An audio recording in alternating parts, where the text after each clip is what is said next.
tardes. Pues agradecemos su continuidad para participar en el taller Escala de Madurez TRL y Emprendimiento Tecnológico, que va a estar a cargo de Alejandro Ruiz Martínez, quien es especialista en estrategias de desarrollo y comercialización de tecnologías. Bueno, si gusta avanzar. Muchas gracias. Vinculación Academia-Empresa, transferencia de conocimientos, gestión de la tecnología y proyectos de innovación. Realizó la licenciatura, maestría y doctorado en la UNAM, así como la maestría en Ciencias de la Comercialización de la Ciencia y la Tecnología por el Centro de Investigación en Materiales Avanzados y la Universidad de Texas en Austin.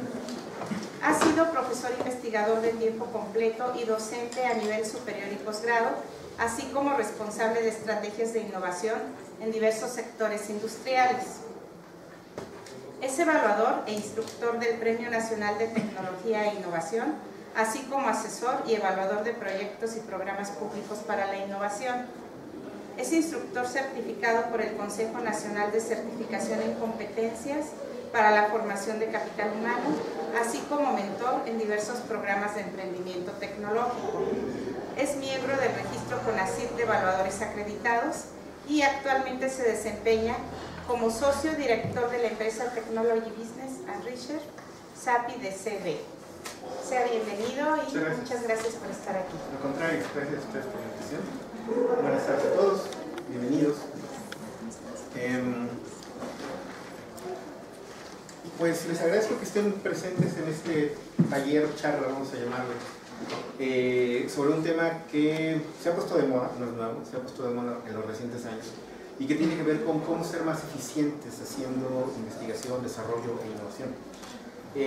La charla se titula Escala de Madurez TRL y Emprendimiento Tecnológico porque son los temas que seguramente ustedes ya han de haber escuchado en alguna ocasión dentro del ambiente, digamos, ya sea de la ciencia, del desarrollo tecnológico, política pública, temas que, digamos, ya se conocen, pero sí es muy importante, desde mi punto de vista, comprender la raíz de todos estos conceptos para que no pase lo que pasó con el término de innovación, por ejemplo, donde todo el mundo tiene una idea de qué es innovación, pero no podemos llegar a un consenso, y cada quien entiende lo que, según su ámbito de atención, lo que significa el término. Entonces creo que sí es muy importante tener una raíz bien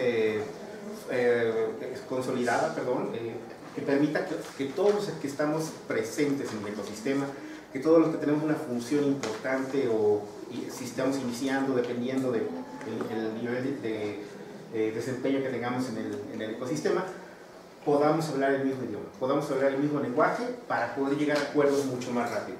Entonces, este es el tema de los que vamos a estar tratando la próxima hora y media aproximadamente. Y quisiera comenzar preguntándoles cómo queremos enfrentar el futuro. Tenemos retos muy complicados enfrente. Aquí les menciono uno, el cambio climático, ¿no? Que también es algo que ya está, es evidente que está ocurriendo. Problemas de pobreza, educación, salud, seguridad.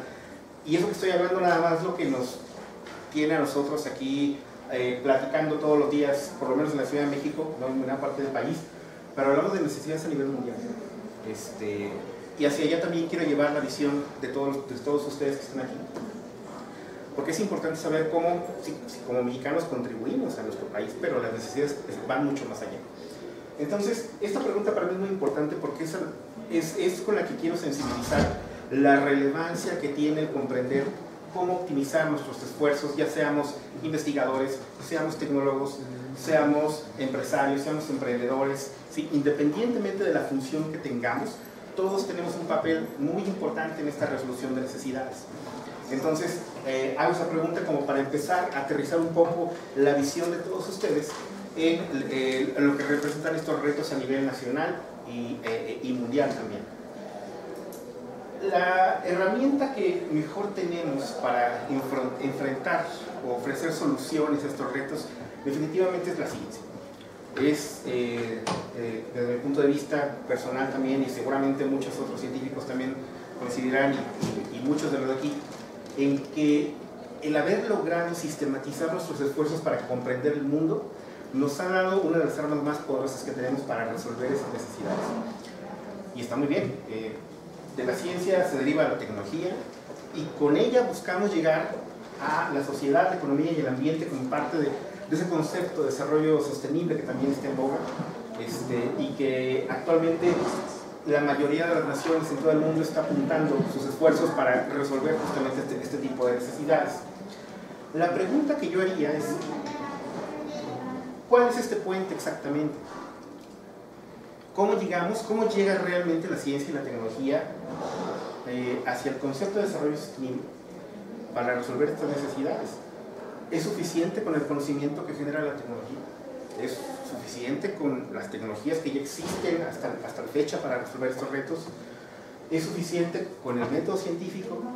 ¿Sí? Esa es la pregunta con la que quisiera empezar el intercambio de ideas, que también me gustaría mucho la participación de todos ustedes, por supuesto, por el tipo de dinámica. Se supone que es un taller, entonces sí me gustaría que tuviéramos interacción con todos, y en el momento que quieran participar son bienvenidos sus puntos de vista. Entonces, ¿qué va allá en medio? ¿Cuál es ese puente, ¿no? Entonces, por un lado, si quiero hacer énfasis, es la mejor herramienta que tenemos, pero por otro lado, es una herramienta muy riesgosa. Riesgosa desde el punto de vista de que si nos enfocamos en generar conocimiento, nos podemos quedar dando vueltas en el mismo tema eternamente. Así ha sido durante muchos siglos, y es esa justamente la base de la pirámide con la que generamos el conocimiento, con el que actualmente estamos resolviendo necesidades. La pregunta que yo en lo personal me hago ¿es suficiente? ¿Es necesario seguir en esa misma dinámica? La idea hacia donde nos quiero llevar es que ya no es suficiente, ¿sí? Tenemos que empezar como miembros del ecosistema de innovación, como actores importantes, a desarrollar otro tipo de esfuerzos que permitan justamente empezar a tener un enfoque mucho más dirigido a estas necesidades, sin dejar, por supuesto, de generar el conocimiento que evidentemente lo necesitamos. Entonces, les digo, es una herramienta, es nuestra herramienta más importante, pero muy riesgosa. La ciencia tiene un discurso que es, sí, la ciencia debe ayudarnos a resolver estas necesidades. La ciencia es buena, ¿no? La ciencia sí sirve y tiene que ayudar a llegar a la sociedad para resolver estas necesidades. Pero como está exagerando esta caricatura, por ejemplo, cuando se le pregunta a los científicos, bueno, ¿y cómo? Dan un montón de vueltas por el pizarrón y al final algo ocurre que beneficia a la sociedad. Y lo que sí no es exageración, y sí les comparto testimonios reales con investigadores con los que hemos sentado a platicar, es, pues yo investigo y ya alguien más se encargará de ver cómo se aplica eso, ¿no? Así se ha hecho, sí. Pero insisto, creo que es importante que como miembros del ecosistema empecemos a buscar nuevas formas de trabajo, nuevas formas de aplicar nuestros esfuerzos para llegar más rápido a esas metas de resolución de necesidades. Perdón. Yo creo que la pregunta que usted hace, doctor, es muy cotidiana, y me parece que debería verse al revés, con todo respeto. Porque, ¿por qué no llegamos? ¿Por qué no nos están entendiendo? ¿Por qué no nos están leyendo? Es decir, ¿cómo llegamos? Pues, a ver, va a haber gente muy positiva, va a decir, intenta por aquí, intenta por aquí, publica por aquí, publica por allá, pero la parte de abajo de la pirámide apenas sabe que existe el Memín o el Chanop o eso, y difícilmente va a encontrar una posibilidad de acceder a esos papers o a esas publicaciones. Me parece que el problema por el cual no estamos llegando, a lo mejor me estoy aventurando mucho, pero ni modo, es la estructura por la cual los centros públicos de investigación no valoran más allá del paper, y porque últimamente, en los últimos 2 meses lo he vivido, ya hay investigadores que quieren proteger y ya no quieren nada más publicar. Y ha habido investigadores de una excelente talla que yo he podido entrevistar y me han dicho en su cubículo: la razón de ser de nosotros es darle certidumbre a las elecciones de la sociedad. Sin embargo, entre la sociedad, la pregunta que usted hace y las trampas que hay en los centros de investigación, no hay forma. Está más fuerte que el muro de Trump a cada rato. Sí, porque la policía migratoria la tienes en los dos lados. En el centro de investigación te dicen, no, pues es que se está prostituyendo porque está desarrollando tecnología. Y del otro lado, no, pues ten cuidado porque si es del centro de investigación debe ser gratis. Espérame, el conocimiento no es gratuito. La función quizás, pero no. A ver, pues, chútate la licenciatura, la maestría, el doctorado y la otra maestría y explícame. A ver si con el tiempo pagas un peso, ¿no? Entonces yo creo que el problema es que nuestro propio sistema nacional de investigación está entrampado.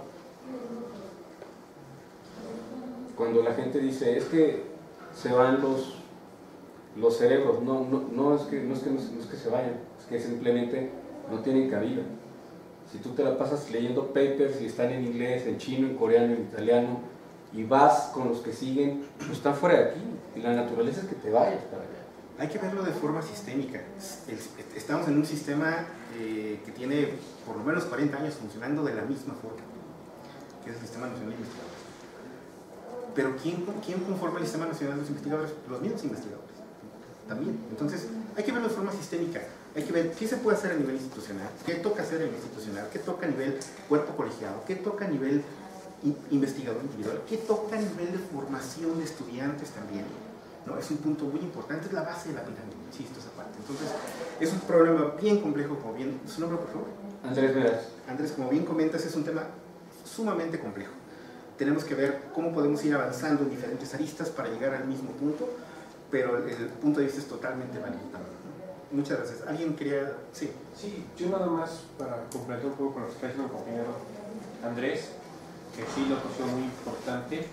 Creo que aquí el eslabón que falta es el periodismo científico y tecnológico para la creación de una cultura científica y tecnológica, que precisamente va a decodificar el discurso científico y tecnológico para que cualquier ente de la sociedad, cualquiera pueda entenderlo.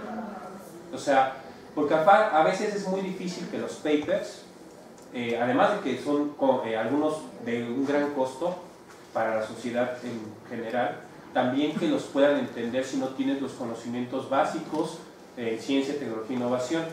Y muchas veces también cuando se desarrolla tecnología, el periodista científico y tecnológico lo que debe de hacer es decir cómo esa tecnología va a impactar en la vida de la sociedad, ¿no? En el ambiente de nosotros, del ciudadano de a pie. Y entonces ahí sí se puede crear hasta una vinculación empresa, científico, centro público de investigación. El problema es que el periodismo científico no debe de ser hecho por los propios investigadores o científicos, deben de ser por especialistas. Y aquí la pregunta es, el Estado mexicano en este ecosistema, este sistema de innovación, sí tiene esos mecanismos. Tiene el Canal 14 con un programa incluso de ciencia y tecnología llamado Conciencia, tiene otras revistas que, bueno, tenía la agencia de noticias CONACYT, creo que ya también en paz descanse, ¿verdad? Con esto del reajuste que se va a hacer en el CONACYT, pero creo que sí debemos de avanzar en una parte ahí sobre el periodismo científico y tecnológico, y por qué no avanzar ya que ahora sí que nuestro conocimiento tenga un valor en el orden de Secretaría de Estado, porque creo que también eso ha faltado. Seguimos siendo un consejo de ciencia y tecnología administrativamente, en la ley orgánica somos un tema de segunda. Todos los países del mundo, o la gran mayoría, ya tienen o ven el tema como una Secretaría de Ciencia y Tecnología. O sea, es un tema prioritario, y creo que eso también ha faltado por parte del Estado, modificar la ley orgánica federal para establecer la Secretaría Nacional de Ciencia, Tecnología e Innovación. Me encanta que en etapas tempranas del taller ya salen comentarios tan importantes como estos. Dejan ver realmente el nivel de complejidad que esto tiene, ¿no? Podemos hablar de periodismo, podemos hablar de educación, podemos hablar de que los investigadores salgan del laboratorio a vivir las necesidades que tiene la gente. Hablamos también de la cultura científica que por supuesto como sociedad debemos tener. Entonces hay un montón de variables que si tratamos de ponernos a armarlas en un rompecabezas, ahorita nos va a resultar sumamente imposible. hay que ver cuáles son estos primeros pasos que nos van a ayudar a allanar el terreno para así avanzar poco a poco en lo que queremos. Pero muchísimas gracias. ¿Tu nombre, por favor? Tadeo, servidor. Tadeo, muchas gracias. Muy importante también, muy nutritivo el comentario. Entonces, regresa a la caricatura. Es una exageración, pero no está muy lejos de la realidad. Ahora, el actual paradigma con el cual estamos llevando todo este tema es que la forma en cómo la ciencia y la tecnología puede llegar a la sociedad, la economía y el ambiente es a través de las innovaciones. Eso creo que es muy claro. El paper no le sirve a la gente, ¿no? Eso es muy claro. La gente que tiene hambre no va a leer un artículo para ver cómo resolver. No. Tiene que haber ahí desarrollo de nuevas soluciones, aplicando conocimiento nuevo y ya existente, para ver cómo se va resolviendo esto, y sobre todo alguien que le ponga esas soluciones en las manos a la gente, o que se les ponga, les facilite el acceso a esas soluciones. Entonces, es importante crear estas innovaciones, porque eso es lo que nos genera un mercado del conocimiento. Si no hay innovaciones, el conocimiento no llega a la gente, y por lo tanto no hay un mercado como tal. Hay un mercado de publicaciones, hay una industria de publicaciones, pero no hay un mercado del conocimiento, que es lo que lleva a la famosa economía del conocimiento, que ya medio mundo está sumergido en esa inercia. Entonces es importante renovar el paradigma y ver en esta, aquí es una visión muy reduccionista, por supuesto, pero quiero hacer énfasis en las partes más importantes, y en verde les estoy poniendo cuáles son los temas en los que quisiera centrar la atención. Existen esas innovaciones, es muy, no diría que es forzosa, pero sí necesaria, sumamente necesaria en los ejercicios de emprendimiento, tanto a nivel público como privado. Son fundamentales. Si no hay quien se encargue de convertir esa ciencia y tecnología en una nueva solución con la cual se genera una propuesta de valor que resuelva las necesidades de estos tres actores, la ciencia, la economía y el ambiente, no vamos a tener cómo cerrar este ciclo. Esto nos genera clientes y usuarios de este mercado, es decir, gente que sí se va a beneficiar, y además de beneficiarse va a consumir estos nuevos productos y servicios, que a su vez van a generar los recursos económicos para que esto se siga financiando. Hay muchas cosas más ahí en medio, por supuesto, insisto, esta es una visión muy simplificada, pero sí quisiera que centremos nuestra atención o la discusión en esta forma de entender el mensaje, para ver cómo lo simplificamos y hacer mucho más sencilla la identificación de estas soluciones. Si ponemos ahí a los actores, pues aquí tenemos a la academia, que se encarga de generar este conocimiento y que provee de talentos y tecnologías a la industria, al sector privado, quienes se encargan de desarrollar estos productos innovadores, tanto bienes como servicios, ¿no?, entre otras cosas, en donde esta gente al consumirlo genera impuestos que son recaudados por el gobierno, de donde se asigna el presupuesto público para seguir financiando esto, ¿no? Es la misma visión, pero puesta ahora con actores, y nada más integrando aquí el concepto de investigación y desarrollo, que es el que sigue nutriendo, por supuesto, al sector académico y generando el conocimiento que se requiere para seguir innovando. Ahora, muchas veces decimos, los recortes del presupuesto nos pegan, y evidentemente nos pegan. Los recortes en los últimos años han sido brutales. Con esto decimos, si no hay investigación y desarrollo, pues no hay talentos y tecnologías, y si no hay talentos y tecnologías, no hay productos innovadores, y si no hay productos innovadores, pues no hay impuestos, y entonces, ¿dónde rompemos el círculo vicioso? ¿Es pregunta? Es pregunta retórica. ¿Dónde lo rompemos, caray? Digo, estamos viendo la versión simplificada y aún así es complicado entender dónde lo podemos romper, ¿no? Desde el punto de vista también más pragmático posible, donde lo podemos romper es donde estamos cada uno de nosotros parados en nuestra trinchera, trabajando todos los días, viendo cómo podemos solventar esas dificultades, darle vuelta a esos obstáculos que tenemos enfrente todo el tiempo. Sea que estemos en el sector público o privado, buscar alternativas para que estas limitantes no trunquen este ciclo que es sumamente necesario. Entonces, ¿dónde romperlo?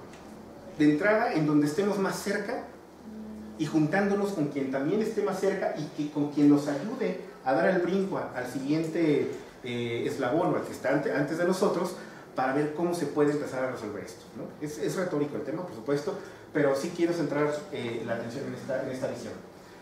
Ahora, si estamos en la academia, el eslabón hacia atrás y hacia adelante se enfoca en que hacia atrás, el presupuesto público que recibimos, pues tenemos que optimizarlo. Tenemos que ser más eficientes haciendo investigación y desarrollo. Entraríamos en una discusión bien compleja porque es, bueno, entonces, ¿cómo tiene que medirse la investigación y desarrollo? Ahora, ¿qué tiene que hacer el SNI para empezar a medir la productividad científica? Es todo un tema también bien complejo. Lo que sí es que al final, la meta es esa optimización de recursos en términos de qué hacemos con presupuesto, con infraestructura, con capital humano especializado, así como las estrategias de investigación y desarrollo. Hay sectores en la investigación que, con tal de seguir publicando, le dan vuelta al mismo tema hasta más no poder, o empiezan a meterse en regiones en donde ya casi nadie publica para asegurar que lo que se encuentre entonces sí sea publicable. Hay un montón de estrategias que yo no sé qué tanto estén fortaleciendo a este círculo. Digo, el riesgo es quedarse aquí dando vueltas en el mismo tema, y sí, van a salir muchísimos papers, claro, sí. La forma en cómo se mide actualmente la ciencia va a decir, muy bien, está siendo un investigador productivo, pero ¿qué pasa con todo este ciclo? Y hacia el eslabón hacia adelante, pues implica desarrollar tecnologías y validar negocios. Esos papers tienen el potencial de convertirse en tecnologías novedosas y, como tal, puede que tengan una oportunidad de ser un producto comercializable o convertirse en un producto comercializable en términos de alguien que pague por ello, ¿no? Alguien que pague por ese conocimiento, ya sea el sector público, ya sea el sector privado, pero alguien que finalmente pueda tomar eso en sus manos para transformarlo y ahora sí convertirlo en los productos innovadores que requiere la sociedad, la economía y el ambiente, ¿no? Creo que en este sentido la discusión ya ha sido, o es común en el ecosistema en el que nos movemos todos, pero sí quiero centrar aquí, o la intención de esta primera parte de la charla, es entender qué nos toca, sobre todo nosotros que estamos entre la industria y la academia, ¿no? Y que podemos tener injerencias, sí, en lo que decide el gobierno, ¿no? Eventualmente, así, y el reto es saber cómo hacemos llegar nuestros esfuerzos a la sociedad, la economía y el ambiente. Esa parte también, si en este punto no estamos teniendo impacto, no vamos a poder cerrar este ciclo. Otra caricatura para cerrar. Muchas veces la investigación parece así como investigación de cavernícola. De repente nos encontramos, mira, ya vi para qué puede servir esto. Y es válida, sí. La cuestión es que depender de la serendipia es sumamente caro y sumamente riesgoso. Entonces, ¿cómo le hacemos para empezar a darle un giro radical a esta dinámica?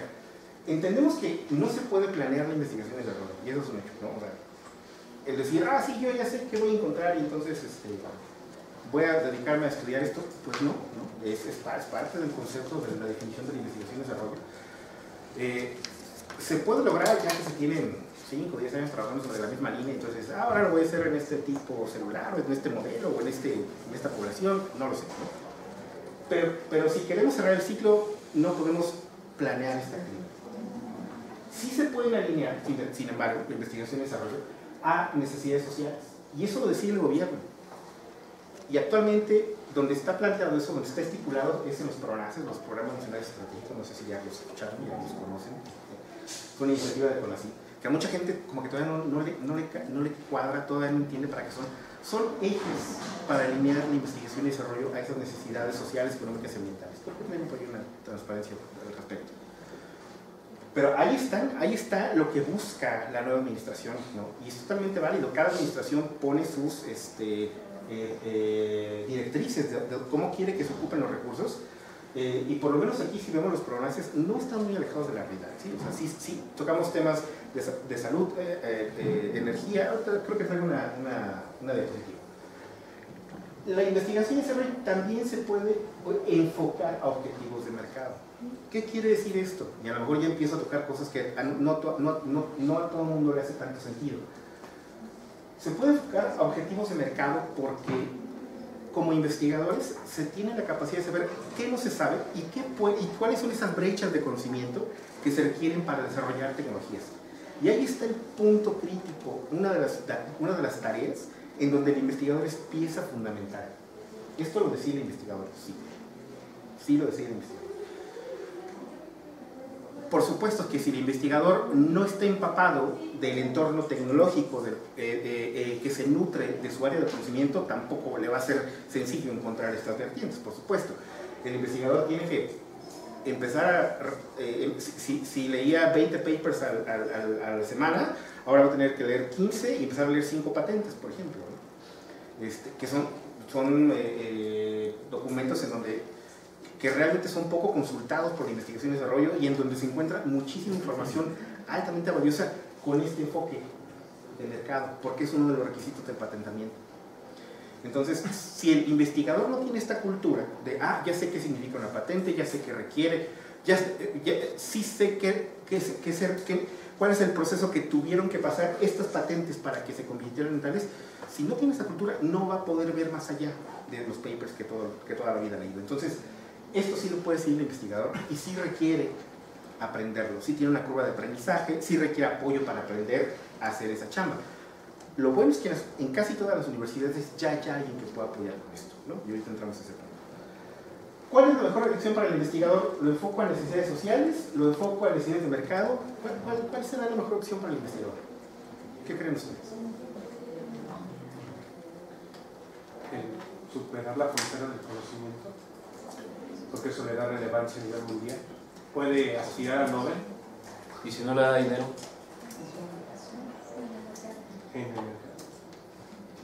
Es circunstancial, ¿no? Es que no es una pregunta dicotómica, ¿no? Yo creo que ambas están imbricadas. Con la modificación de la Ley de Ciencia y Tecnología, el investigador puede aportar al conocimiento y puede a su vez estar generando un producto que sea rentable, del cual obtenga ganancias. Depende de la institución. Porque si tú vas a la UNAM y lo haces, se queda con el patronato. Marzo de ese año. Entonces, pasos para adelante, pasos para atrás. Sin embargo, el hacer eso, digo, hablar del tema es otro tema bien interesante también, pero la propuesta hacia donde quiero dirigir ahorita la discusión es que la elección que le conviene al investigador es ahorita hacerlo en la que su institución se esfuerce más por obtener recursos financieros. Sin ese respaldo institucional, como investigadores, es bien complicado. Bien complicado querer empezar a mover cosas en el sistema. Por supuesto, esto le agrega complejidad al asunto. Sí, que de entrada ya es complejo. Sin embargo, el respaldo institucional es algo que pocos investigadores están aprovechando para salir de ese entorno en el que se han desempeñado toda la vida y empezar a adquirir nuevas habilidades. Ahora sí, de entender qué significan las patentes, qué significa la transferencia de tecnología, tengo una oficina de transferencia de tecnología en mi institución o no, qué implican las nuevas directrices del conocimiento en este sentido, qué dice Secretaría de Economía. ¿Sí? Y miren, tampoco se trata de que el investigador sea experto en todo, pero que sí sepa a quién acercarse, que sí sepa cómo generar una red de aliados que le ayuden a obtener la información que requiere para generar nuevas ideas. Sí. Bueno, yo colaboro en la oficina de transferencia del instituto y participamos con la CIP, que es la Secretaría de Investigación y Posgrado. Okay. Sacaron una convocatoria de proyectos y ya el instituto dijo, a ver, yo voy a dar dinero, pero a aquellos proyectos que cubran ciertas necesidades que tiene el país. Y son intentos que se hacen, y evaluar proyectos, dices uno, sí están en un nivel muy, o sea, ciencia básica. Pero así como hay muchos de ciencia básica, también es importante reconocer que hay investigadores que se han preocupado por ya mostrar prototipos, que ya tienen un nivel TLR importante y que muchos, por ejemplo, no saben que está la oficina de transferencia del instituto, que no saben que cuentan con un centro de patentamiento y una unidad que vincula todo eso. No es fácil porque también es luchar contra todo un sistema, pero que sí se han hecho los esfuerzos, los hay. Y hay que seguir haciéndolo. Claro. De otra forma, no vamos a lograr esta inercia, esta curva de aprendizaje que necesitamos transitar todos, ¿no? Entonces, digo, excelente también, muchísimas gracias por esa información. Sí. Nada más, ¿y qué habría también sobre el emprendimiento de base tecnológico por parte también de los científicos? Pero creo también, porque si no nada más nos centramos en el modelo de la carrera magisterial o de la tanda científica, el investigador se preocupa nada más en sacar puntos para todas las convocatorias que salen de todas las secretarías y descuiden esa parte que a lo mejor sí puede saber, como bien decía Andrés, un producto al mercado y que puede tener gran valor porque tiene una ventaja competitiva, ¿no? Una innovación tecnológica, y se descuida porque pues, él tiene que juntar sus puntos para el Sistema Nacional de Investigadores, ¿no? O sea, al final de cuentas no puedes poner, ahora sí como dirían, todos los huevos en una sola canasta. Claro. Y siento que este sistema sí se ha como que cortado a todos los investigadores a la tanda científica y parece que hasta se compiten entre ellos y ¿sabes qué? Tú ni me veas, ni tú tampoco, porque esta es mi investigación y yo tengo que ir por mis puntos con así y te quito tu tesista o te pongo mi tesista porque me da más puntos. Entonces, también eso es un problema del sistema, ¿no? También tiene que generar emprendimiento, no solamente vivir de los recursos financieros que cada institución da. Por supuesto. Vamos a ver justamente la importancia de tener esta red de colaboradores para que el investigador tenga con quién poder emprender. Digo, a lo mejor él tomara el papel de empresario o bien que se dedique a investigar, pero ayudando a que se generen nuevos negocios con el sistema. Entonces, vamos a ver cómo es importante esa parte. Nada más para, ahí están los 11 ejes de los programas nacionales estratégicos, no los voy a leer, nada más se los muestro para que le puedan dar una revisada muy rápida. Y que son, les digo, esos ejes en donde el gobierno está enfocando los esfuerzos de la política pública actual para generar proyectos a corto, mediano y largo plazo. Eso es muy importante y que además con estos ejes el gobierno busca la sinergia entre los diferentes actores en el ámbito público y privado y social, justamente para desarrollar las necesidades que se tiene en todo el país sobre estos 11 ejes. Entonces, esto ya está previsto, lo vamos a ver durante toda la administración, es muy bueno conocerlos y más información de esto pues la podrán encontrar en la página de la Comisión. Ahora, ¿qué necesitamos para cumplir con el cometido de la ciencia y la tecnología que ya comentamos? ¿Necesitamos más científicos? Siempre necesitamos científicos, ¿sí? Pero déjenme mostrarles unas cifras. Este es un estudio viejo, publicado en Nature en 2011, pero que hace un escaneo de 10 años hacia 20 años hacia atrás, y ven ya para entonces cuál es la tasa de crecimiento de egresados de doctorado en México.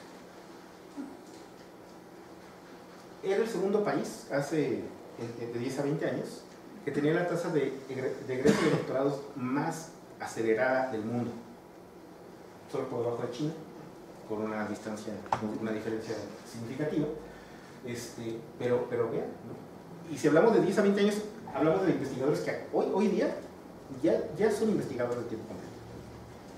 Entonces, ya desde hace 15 años en promedio, lo voy a poner así,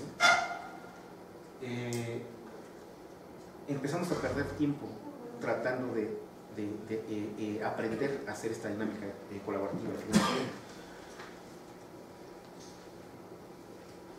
En la encuesta, para obtener los indicadores del acervo de recursos humanos de ciencia y tecnología que hace México, se ve cómo va creciendo también la cifra de egresados en ciencia y tecnología en todos los niveles, licenciatura, maestría y doctorado. Entonces también es un número creciente, estamos generando más capital humano en áreas de ciencia y tecnología. Entonces, en ese sentido, creo que no es una de las brechas importantes. Sin embargo, vean qué pasa en las estadísticas de población económicamente activa en ciencia y tecnología. el 41.6% del acervo de recursos humanos, o sea, de personas con títulos en licenciatura, maestría, doctorado en ciencia y tecnología, están desempleados. Esto es pavoroso. Estamos generando recurso humano capacitado que no tiene empleo o está trabajando de cualquier otra cosa menos haciendo ciencia y tecnología. Este sí es una señal de alarma, ¿no? y son datos oficiales. La gran mayoría, fíjense, el 84% ya tiene un nivel de maestría y especialidad. Desempleados, maestros y especialistas desempleados, en una menor parte de doctorado, licenciatura también, por supuesto, pero este sí es un foco de alarma. Sí. Bueno, nada más un comentario acerca de esto. Por ejemplo, esta numeraria es muy conocida igual por los compañeros de la maestría, pero más bien refleja pues como tal el número, porque por detrás hay muchas capacidades, ¿no? Que no están, digamos, evaluadas. Voy a poner un ejemplo real que sucedió en el año 2010 aquí en México. En ese entonces yo trabajaba para IBM y IBM estaba haciendo su centro de investigación. Iba a ser el primer centro de investigación en Latinoamérica y tenían la decisión entre México o Brasil. Lo que hizo IBM fue lanzar una convocatoria ficticia, obviamente, para ver las capacidades, pues, de los investigadores. Y dentro de los perfiles que pedía, por ejemplo, que fueran bilingües, que supieran inglés, que supieran portugués, tuvieran otro tipo de capacidades más allá de la numeraria de que tuvieran la cédula o fueran egresados. Y justamente ese fue el diferenciador por el cual el centro de investigación de IBM se encuentra hoy en día en Brasil.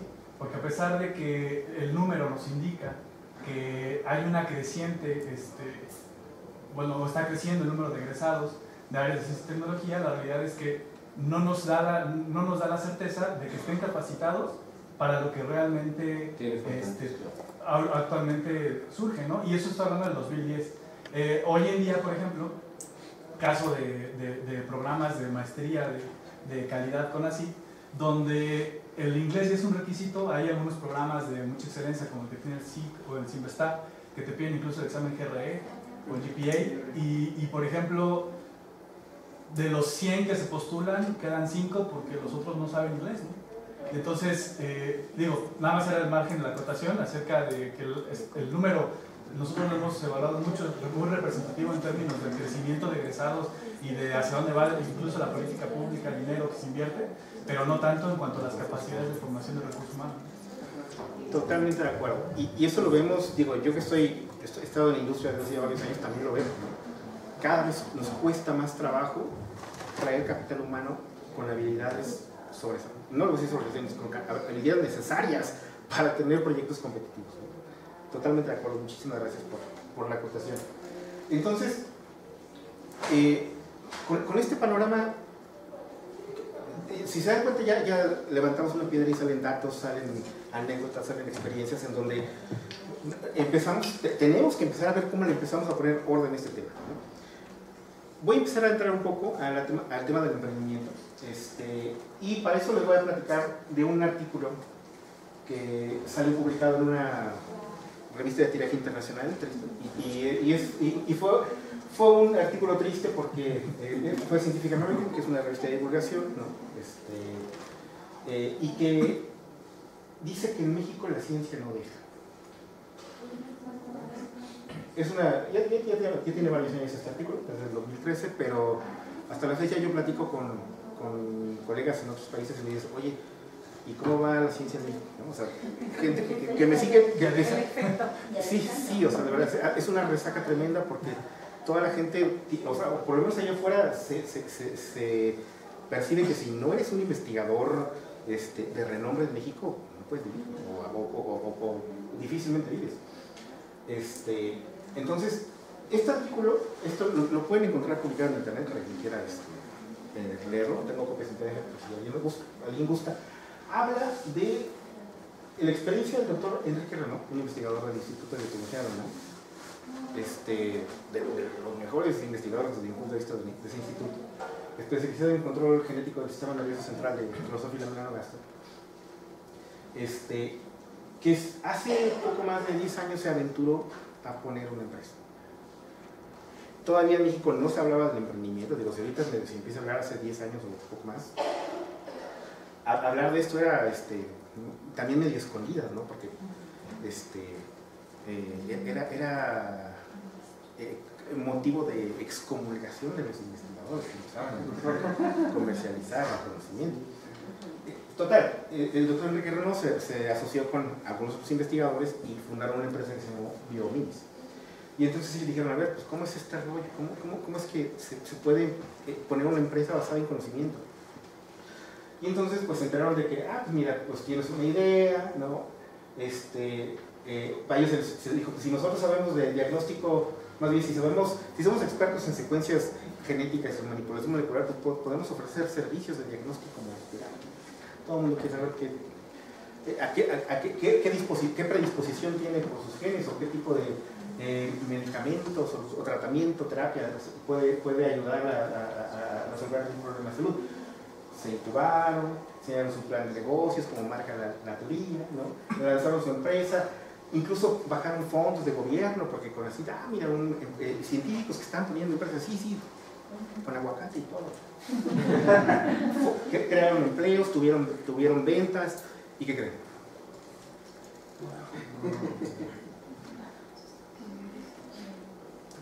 La empresa murió en el 2012. Pasó un año más del Valle de la Muerte, ¿no? Eso tiene mérito ya. Aunque ella estaba desahuciada desde antes. Lo requirieron los fondos. Les estoy dando así el apunte del iceberg. El artículo es bastante más nutritivo en ese sentido. Pero no funcionó. Si analizamos los motivos del fracaso, sí se lo recomiendo mucho, digo, para quien sí le interese conocer estas primeras experiencias de un investigador emprendiendo, es muy nutritivo. Ellos dijeron, pues sí tuvimos ventas, pero muy poquita, y los costos eran altísimos. Pues imagínense, entonces era mantener una empresa con costos que implican mantener un laboratorio de biología molecular. Jamás, ¿no? Iba a ser imposible. Además, este tipo de servicios, no sé si ustedes tienen algo de experiencia, pero para que sean negocios rentables, tienen que hacerse estudios por volumen. Si se costean estudios de forma individual, los costos son altísimos, nadie va a pagar un estudio que a lo mejor hay una prueba sustituta que le pueda dar la misma información, entonces jamás es un modelo de negocio rentable si no es masivo. Los servicios, por lo tanto, no crearon la demanda esperada. Ellos se imaginaron que todo el mundo iba a querer esas pruebas. Sí, mira, porque además se las vamos a dar en 24 horas porque tenemos el supersecuenciador acá más moderno, ¿no? No tuvieron esa demanda. Además, para ellos el sistema empresarial era demasiado burocrático, o es demasiado burocrático, ¿no? Cosa que es cierta, pero es algo con la que los emprendedores y las empresas tenemos que lidiar todos los días. Entonces, a lo mejor de haber tenido ahí un socio empresario ya con experiencia, le he dicho, ¿sabes qué? Yo me encargo de esta parte, tú dedícate a la parte científica, y vemos cómo le damos vuelta a estos trámites, etc. Los esquemas de financiamiento público poco funcionales, ellos se financiaron con el antiguo PEI, del CONACYT, Programa de Estímulos a la Innovación. Y que era un programa que en aquel entonces todavía daba recursos por ahí de octubre y entonces te los tienes que acabar en diciembre, ¿no? Entonces él decía, pues tuvimos que devolver mucho dinero porque no nos lo gastamos. Si hubieran tenido un emprendedor con experiencia en esto, se lo gastaban a la siguiente semana.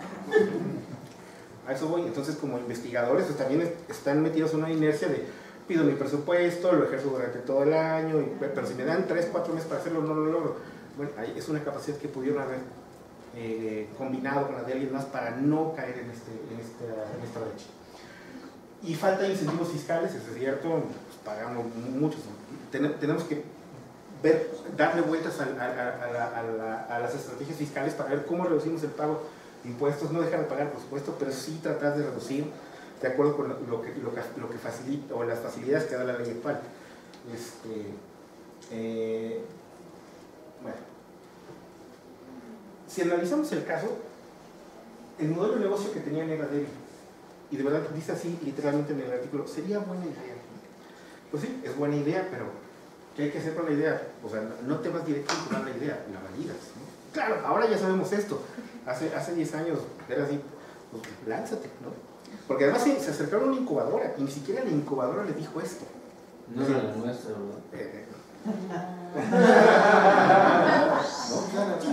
Hubiera sido Buenísimo que no. El enfoque era vender servicios, no tecnología. Y esto es muy importante porque si vendemos servicios, el servicio lo compra un cliente, pero la tecnología la compra todo un sector, toda la industria. ¿Sí? Entonces, de haber desarrollado nuevas técnicas, por ejemplo, de diagnóstico, de identificación genética, algo que pudiera generar propiedad intelectual, por ejemplo, ¿no? Hablamos de otra estrategia, otro modelo de negocio distinto. ¿Sí? No estar esperando a ver quién nos compra servicios de diagnóstico molecular a 5,000 pesos.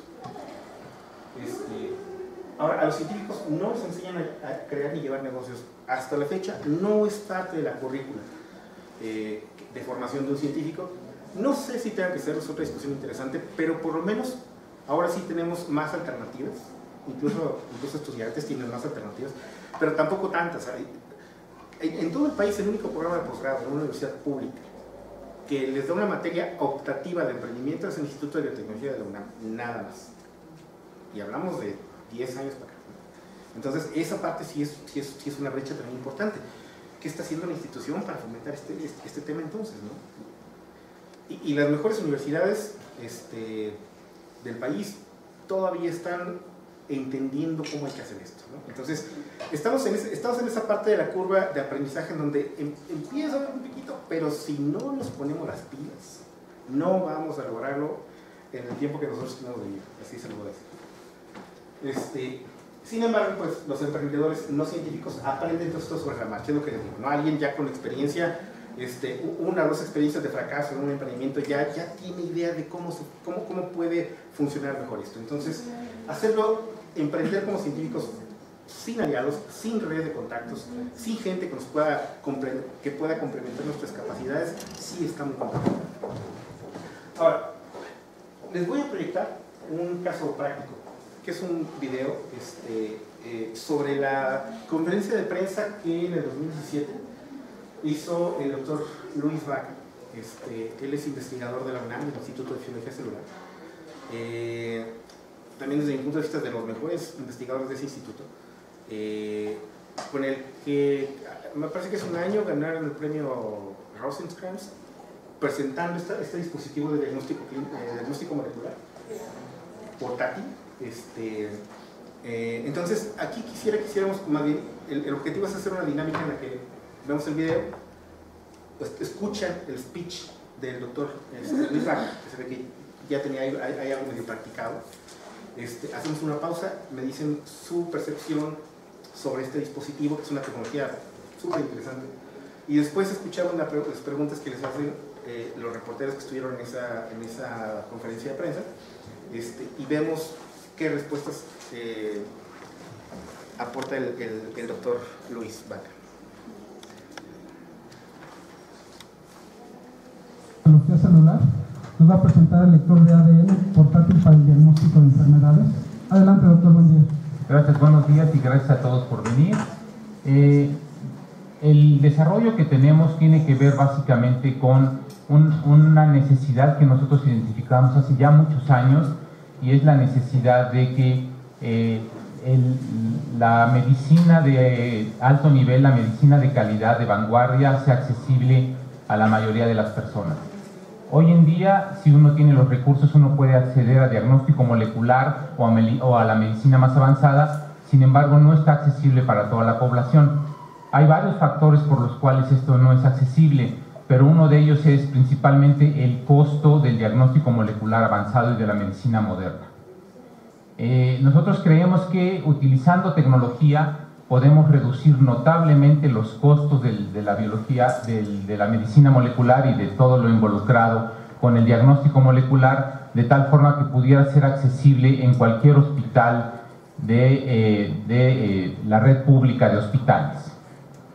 Para lograr esto es necesario varias cosas. Una de ellas es el apoyo a la ciencia, que es algo súper importante, porque el desarrollo que tenemos nosotros tiene incorporadas alrededor de 10 tecnologías diferentes de electrónica, de óptica, de software y de biología molecular para la identificación de enfermedades o de patógenos.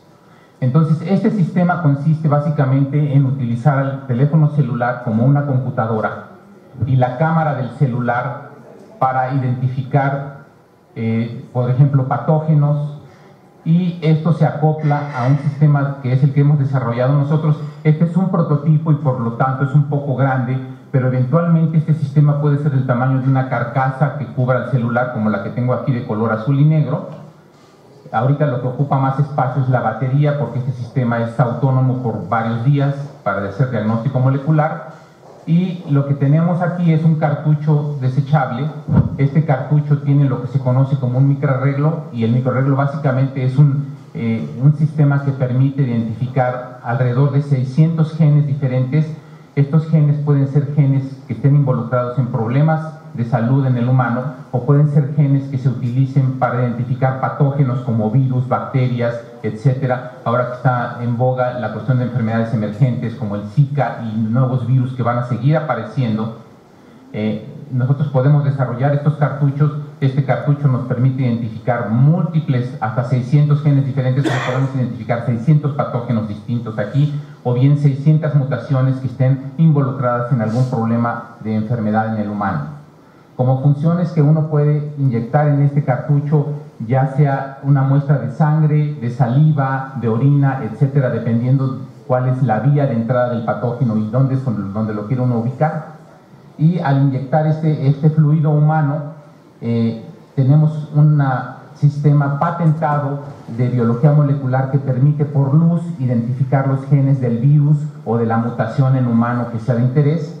Se incorpora en el sistema se prende, y por medio de luz, utilizamos la luz como un sensor para identificar genes. Entonces aquí ya les hablé de varias tecnologías. Una tecnología es los genes y la identificación de biología molecular y de medicina molecular. Otra tecnología es la producción de esta luz de estado sólido, que permite excitar las moléculas de ADN y producir una señal que podemos identificar. La otra tecnología es esta serie de esta serie de lentes. Estos lentes permiten convertir una cámara común y corriente de un celular en una cámara científica de nivel de diagnóstico científico. Entonces esto se acopla al celular y de esta forma podemos hacer diagnóstico molecular en cualquier parte del mundo. ¿Por qué decidimos utilizar un celular? Porque con esto podemos hacer diagnóstico molecular en la selva lacandona, en la Sierra Tarahumara, y el celular manda directamente en cuestión de segundos el diagnóstico molecular a un médico que puede estar en el centro médico, en Houston, en cualquier parte del mundo, y de esta forma podemos tener una red universal de diagnóstico molecular portátil. Imagínense que viniera un caso como en 2009 de influenza o de otro virus que empezara a afectar de forma importante a la población. Este sistema permitiría tener monitoreo ambulante en estaciones de autobuses, en aeropuertos, en mercados, en la calle, de tal forma que toda la información por telefonía celular se concentraría en la Secretaría de Salud, y la Secretaría de Salud sabría en tiempo real, caso por caso, cuántos casos van avanzando y en qué partes de la República Mexicana, y con la ubicación GPS podríamos tener incluso la localización del paciente que se acaba de diagnosticar, está en la esquina de la calle fulanita con la calle perenganita. Entonces se puede tener una verdadera cobertura universal. Este sistema también puede ser utilizado en hospitales o en consultorios médicos, de tal forma que en lo que el paciente espera para ser visto por el médico, la enfermera puede tomar una muestra de sangre o saliva, y cuando el paciente entra a ver al médico, el médico ya recibió en su celular el diagnóstico molecular, y eso ahorraría tiempo y eficientaría los sistemas de salud en los hospitales públicos del país. Entonces, como yo les digo, este es un desarrollo que hemos llevado a cabo. Las 10 tecnologías que tiene el sistema nos ha llevado aproximadamente 10 años desarrollarlos. Una vez que este sistema se produjera de forma masiva, este equipo costaría a lo mejor igual que un lector de glucosa, como unos 800 pesos, y cada cassette de estos a lo mejor costaría 50 o 60 pesos. De tal forma que podemos hacer diagnóstico molecular en medio de la selva lacandona por 60 pesos, o en cualquier hospital público del país. Esto permitiría incluso, tiene más aplicaciones, podría, por ejemplo, mantenerse con control de pacientes ambulatorios. En su propia casa se puede tomar la muestra, mandársela al celular del médico, y sin necesidad de moverse y generar caos en la ciudad o generar incomodidad para el paciente desde su casa manda el diagnóstico molecular al médico, y su médico puede estar en cualquier parte del mundo, puede andar en un congreso en Checoslovaquia y le va a llegar el diagnóstico y el médico le puede responder por WhatsApp o cualquier red social y decirle, va muy bien, continúe con la medicina, no hay ningún problema. Entonces esto reduciría enormemente el costo de atención médica, eficientaría los recursos de una forma muy notable y permitiría dar acceso, verdaderamente acceso real de medicina moderna a toda la población mexicana, o a casi toda la población mexicana. Entonces, no sé si tengan preguntas. Gracias, doctor. Sí, por favor, si pueden alzar la mano y decirnos su nombre y el medio. En la economía del conocimiento, básicamente es la COP. Solo pues son muchos millones de pesos. Medicina moderna a toda la población mexicana. Perdón. Bien. ¿Cómo suena? Muy técnico, sí. ¿Qué opinan del prototipo que está presentando, de la tecnología? No tiene claro el mercado. No tiene claro el mercado. Porque él apunta que para todo el mundo. Y ya después dice, te puedes poner en el camión, así, en lugares públicos.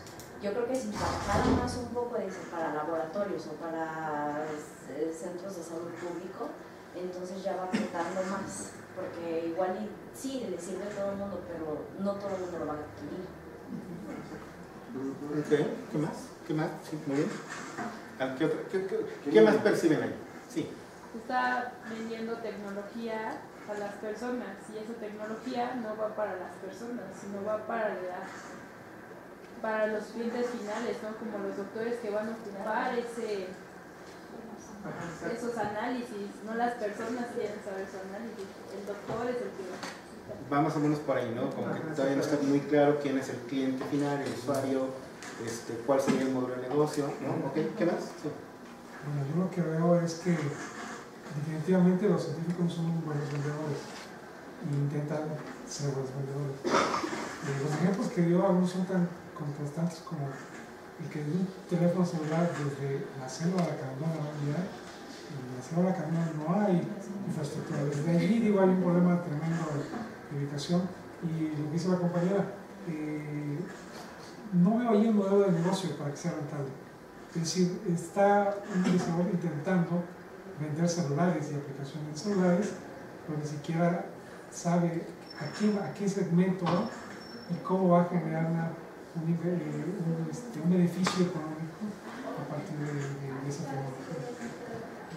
Yo siento que ahí están mezcladas varias cosas y creo que el enfoque que le está dando no es el correcto para poder hacer una venta. Ok. Sí. Yo quisiera mencionar que me parece que comete, a mi gusto, un error clásico a la hora de intentar emprender, que es querer hacer algo muy barato para todos, que yo entiendo la filosofía detrás de eso, ¿no? Sin embargo, creo que el reto está en cuando quieres ser empresario y emprender, pues lo que quieres es que tu producto se costee en función de lo que vale en el mercado. Entonces también eso es algo muy común que decimos, pues hazlo lo más barato para que todos lo adquiramos, cuando más bien tienes que saber cuánto cuesta eso en función del mercado y de lo que hay y no dejar dinero en la mesa, ¿no? Entonces yo noto eso. Ok, muy bien. Sí. Yo creo que es una extraordinaria entrevista porque abre todas las posibilidades que mis compañeros han dicho. Si yo fuera inversionista o capitalista, no hubiera dudado ya en contactarlo, en emprender una marca, hacer una campaña, ir al usuario final e ir más allá del usuario final. Porque no es nada más la venta del celular. El cartucho sin el celular no es nada. La aplicación sin el celular no es nada. Y las posibilidades son muy grandes, no nada más para la medicina humana. Entonces, la verdad es que para mí es una enorme oportunidad de negocio. Se lo aplaudo y la semana que entra lo contacto porque... ¿sí? O sea, si vas a ser gestor tecnológico y vas a estar diciendo, no, pues es que trae aretes y no se le ve formal. Y... eso no. ¿Cuántos millones de dólares hay detrás de eso? Ese colmillo. Ahí yo lo opuesto. Perdón, respeto mucho lo que dicen, pero ahí voy. Y ahí, por ejemplo, es en donde entramos los gestores. Los científicos no son los que tienen que vender. Nosotros tenemos que ser el vínculo porque ellos saben hacerlo suyo y lo saben hacer muy bien, pero entonces ¿dónde están los gestores? Porque el gestor ya quiere que te traiga la evaluación, no, es lo que debemos de hacer nosotros. Ok, voy a hacer dos comentarios. Casi siempre nos gusta presumir o decir que Estados Unidos, o ponemos ejemplos que en Estados Unidos se hace de una o de otra manera las cosas. Y entonces en Estados Unidos lanzan un dron y dice el dron que cuesta $150,000. El Politécnico Nacional lanza un comercial y dice hicimos el mismo dron en $15,000. Efectivamente, lo acaba de comentar aquí el compañero, parece que no estamos tomando los costos de investigación en todo. Ese es un punto. Segundo, al vender tecnología, los científicos no necesariamente tienen que aprender a vender o a comercializar o a ser empresarios. Hay los nodos de innovación, por ejemplo, actualmente se están multiplicando en México, y esos nodos de innovación vinculan a la ciencia y la tecnología con mentores que ofrecen sus conocimientos para poder ayudarlos a vender sus productos o poder comercializar sus productos. Para mí, efectivamente, es una gran oportunidad de negocios. Y es tan importante esa oportunidad de negocios que no necesariamente necesito pedirle el plan de negocios, yo lo hago. Yo lo, nada más me doy, o sea, no necesariamente tengo que entender o tengo que observarle el mercado a quien va dirigido. Sencillamente tiene claridad, está hablando de un precio de venta de $800. No está vendiendo teléfonos celulares, está vendiendo un aparato que puede aplicarse o puede reunirse con un teléfono celular para complementarse. Entonces lo que está vendiendo es el aparato con un costo de $800, lo que vale un glucómetro de manera común, que prácticamente es una especialidad, y eso a través de una estrategia de distribución por medio de farmacias podría venderse masivamente, y eso daría un resultado. Y podría venderse de manera directa, como si fuera una industria, a los hospitales o a los centros de salud. Entonces creo que con una buena estrategia, con esas características, se resuelve el problema y no necesariamente tiene que haber una especialidad de negocios para un científico que efectivamente está dando resultados. Muy bien, muchas gracias. Sí. Básicamente creo que el gestor no vende, y el gestor tampoco va a asesorar al científico. El gestor analiza la trayectoria tecnológica y crea escenarios comerciales para la tecnología.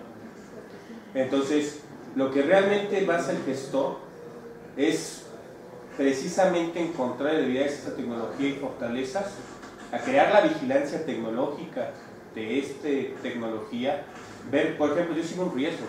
La batería que usa, de litio, bastante grande, eso puede tener un problema en el futuro, en este design thinking, con el medio ambiente, con la revolución 5.0, con normas ambientales, ¿no? Porque eso se va a convertir en un desecho, eso va en contra de la economía incluso circular.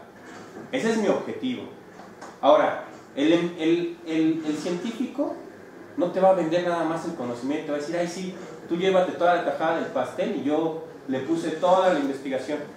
Si alguien ha tratado pie a pie a los científicos, ellos hasta tienen miedo y lo que quieren es proteger estos desarrollos porque quieren tener la mayor ganancia, porque ellos fueron los que dedicaron toda su vida en ello. Y no lo van a dejar así nada más, véndeme tu plan de negocios, véndeme tu marca y yo te vendo todo mi desarrollo tecnológico. Entonces, el gestor debe analizar la trayectoria tecnológica y decirle, analizarle, mira, esas son tus fortalezas, son tus habilidades. No te puedo garantizar o asegurar el éxito comercial, pero sí te puedo reducir el riesgo en el mercado. Eso nadie te lo va a poder asegurar. Pero el riesgo en el mercado, ese sí te lo puedo minimizar mucho con una vigilancia tecnológica. Dice que tiene una patente, ¿no? ¿Cuántos desarrollos tecnológicos tienen en esa patente? ¿Cuántas tecnologías de estas dependen del extranjero? Te hago un análisis del CIABI completo, en exportaciones y importaciones. Te hago tu FODA de riesgos. Analizar esa trayectoria tecnológica, ahí está el mercado del gestor tecnológico. En mi humilde punto de vista. Muchas gracias. Sí. Bueno, buenas tardes. Realmente es son escenarios completamente positivistas a la hora de analizar tecnologías médicas. Yo soy ingeniero biomédico. Una de las ventajas o de lo que es más llamativo dentro del campo de las medicinas sobre el diseño de dispositivos médicos es de que pues todos nos enfermamos. Toda la vida todos vamos a ir a parar un médico. toda la vida vamos a tener que realizar algún estudio. Y como bien lo mencionas, la idea de el desarrollar tecnología para mejorar la calidad de vida de los pacientes y reduciendo los costos, pues es un objetivo que la mayoría de las personas que nos dedicamos a la biomédica o a las ramas de la medicina o de la salud, pues queremos. Lo que nunca se toma en cuenta son las barreras de entrada, que principalmente identifico dos del discurso de la mayoría. El modelo de negocios. Primeramente piensan de que esto se le va a vender a un hospital, a una clínica. El sistema de salud mexicano está diseñado para que si la salud pública se realice por licitaciones. Se tiene que vender esto a gobierno. Las compras de salud particular, los hospitales privados, es mínima la población. Estaríamos hablando de un 3% de la población nacional, exagerando. El otro 97%, es muy claro que el público objetivo no es un paciente, no es un médico, es el sector salud gubernamental. Segundo, desarrollar dispositivos médicos requiere seguir la normativa de COFEPRIS, tener que involucrar cualquier prueba clínica, bueno, al menos no lo mencionó como tal, pero tienes que hacer toda una secuencia de pruebas, la seguridad del paciente, algo que tampoco se menciona. Realmente él habla de que se tendría que colocar una muestra, tampoco hay un análisis de riesgos sanitarios. Todo esto suena como muy negativo, pero realmente si no se cumple, no estás garantizando que el dispositivo te pueda dar una información acertada, no te pueda dar una información confiable. Hoy por hoy, ¿quién de ustedes iría a un laboratorio que les ofrezca un análisis y que este análisis sea incorrecto o sea un falso negativo? Que nos diagnostiquen cáncer, que nos diagnostiquen diabetes, solo porque es barato. Realmente la ética dentro del dispositivo médico está subvaluada y es muy necesario hacer una conciencia mayor, porque realmente, como les decía al principio, todos queremos abaratar los costos, pero realmente hay toda una cadena reglamentaria que hay que seguir, justamente porque es una atención a la salud, es uno de los valores más importantes que tenemos hoy en día, bueno, que tenemos todos, porque inclusive se nos puede ir la vida con eso. Entonces sí sería como, sí es muy llamativa su aportación, tanto su explicación técnica. A mí me da la impresión de que ha trabajado de manera muy consciente y de la mano con bastantes ingenieros, con su parte de diseño. Está muy bien estructurada, como él lo dice, es un prototipo que se puede mejorar, sin embargo sigue siendo una tecnología, hablando del TRL, en una escala extremadamente baja. Yo acá. Sí, perdón, gracias. Sí. Bueno, a lo mejor yo quiero ver los puntos positivos de la entrevista, bueno, del speech. La primera es que para mí fue claro, porque creo que no redundó tanto en la técnica como pudo haberlo hecho, porque la mayoría de los científicos se acercan y él te pudo haber dicho, ¿no?, de entrada, con una escala de reflexión de tantos puntos, no, yo no soy médico, yo no soy biomédica, yo soy ingeniero, y yo entendí qué hace el proyecto, cómo funciona, a quién va dirigido. Tal vez no tiene, o tal vez él sí ya tiene definido su mercado, pero en ese momento no lo explica. A lo que voy es que para mí, para hacer un speech con el que se presenta, es bueno. Es bueno desde el punto de vista en el que él está... bueno, ayer estaba yo tomando un webinar de la importancia del marketing en esta parte de proyectos tecnológicos, ¿no? Y lo que decía es que la mayoría de los científicos que quieren hacer o quieren sacar adelante alguno de sus proyectos tienden a ponerle al proyecto exactamente el mismo nombre que el artículo científico que escribieron de cuando estaban desarrollando ese proyecto, ¿no? No sé si ayer escucharon también el webinar. Entonces, el webinar lo que decía es que tú tienes que borrar esa parte, dejar la parte científica ahí Dice, vayan a sus carteras de proyectos que vayan a ofrecer. Fíjense si alguno de los títulos que tiene en su cartera te dice qué es, a quién va dirigido y cómo sirve.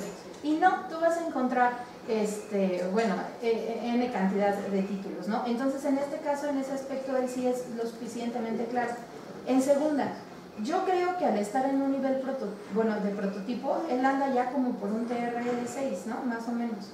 Si ya lo que quiere es pasarlo, eso quiere decir que él ya hizo pruebas ante COFEPRIS, por ejemplo, él ya revisó la parte de los pros y los contras.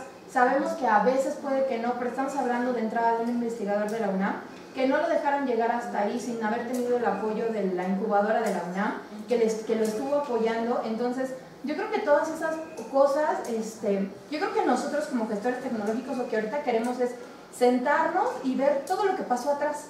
Pero todo lo que pasó atrás está resumido en los 10 minutos que él dijo. Entonces, ¿sí tiene carencias? Sí. Y supongo que se van a ir... ¿Por qué? Porque no toda la gente llega, se sienta y se abre al 100% para que tú no tengas ninguna duda. Al contrario, él dejó justo el punto específico para que la gente dijera lo que dijo antes. Quiero saber más. Dime más. Dime. Entonces, también eso te puede ayudar a que al final termines aún más de convencer a la otra persona. O sea, yo no hablo de que no es cierto, por ejemplo, la parte de las baterías de litio me interesó mucho, eso yo no lo había visto como un posible problema futuro, ¿no? Pero yo creo que mal no es. No, para nada. Lo que digo, la verdad es que el caso a mí me gusta mucho porque es una tecnología súper interesante, ¿no? El caso es muy interesante, el uso de caso estudio ya lo he utilizado bastante. Pero lo que quiero rescatar aquí es cuántas ideas salieron en 15 minutos de charla, ¿no? Desde el speech, la mercadotecnia, las trayectorias tecnológicas, estrategias de comercialización, normativa. Claro, él empezó a trabajar con esto hace 20 años, bueno, como 10 años, o 12, 13, porque esto tiene un par de años.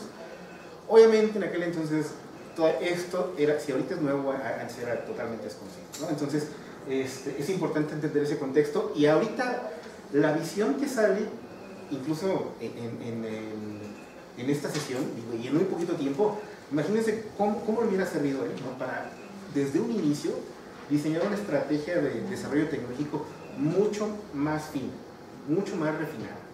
Logró este prototipo que está súper bien, y de hecho sí funciona. Ahorita vemos la sesión de preguntas y respuestas, pero imagínense que hubiera contado con esta información adicional, y digo, dicho así suena muy bonito, ¿no? Ojalá tuviera, hay todo un equipo de gestores y especialistas dando ideas, pero no, tampoco, lo que es una realidad es que tampoco los investigadores lo tenían así tan al alcance. Tenemos que empezar a ver cómo alinear mecanismos de colaboración con este tipo de desarrollos, ¿no?